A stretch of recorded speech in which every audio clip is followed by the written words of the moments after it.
AITA for saying it's not my problem if my ex and her husband can't afford their kids. I, 30M, was married to Marin, 30F, and we have a son together who's now 8. When Marin was pregnant I found out she was cheating on me with James, 33 meters. James had a girlfriend who was pregnant at the same time. When my son was born we needed a DNA test to find out if I was his father or James was. As Marin's husband I was the legal father, and that made it easier when the DNA results showed he was actually mine.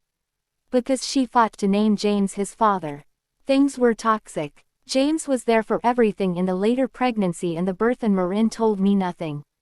Her parents were the ones who gave me info on when my son was born so I could file with the courts for a DNA test and custody, and our son's birth was also when our divorce could proceed. James's ex ended up giving him custody of their daughter, and so they had her full time and my son 50% of the time, and a year and a half later they had a daughter together. At this point they have James's daughter and 4 children together. And I won custody of my son 3.5 years ago because in order to force more money out of me, they wouldn't feed him enough and let him wear dirty old clothes. And I only paid child support because I earned more than Marin. But we had equal parenting time back then.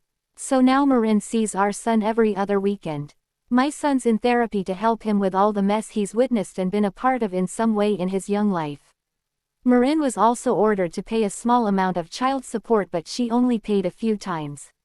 She always uses the excuse that she can't afford it, and that might be true. I never push it because I can take care of my son without her.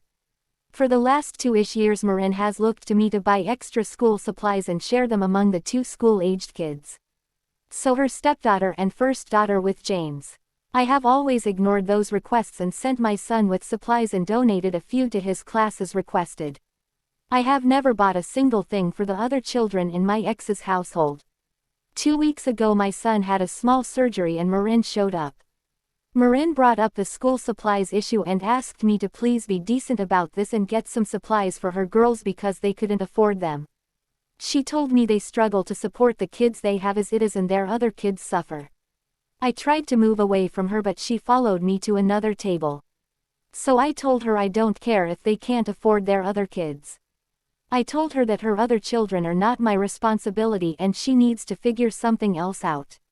I told her she already denied our kid food to try and get money out of me, and she lost most of her time with him as a result, and my priority was my kid, not the kids she keeps having.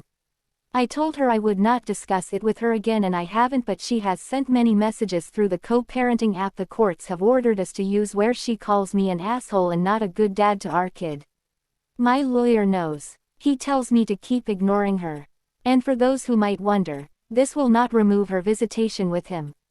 It was difficult enough to get primary custody after her denying our son enough food to try and make me pay more. Unless my son is older and doesn't want to see her or CPS removes the other kids, nothing will change revisitation. Knowing all of this, AITA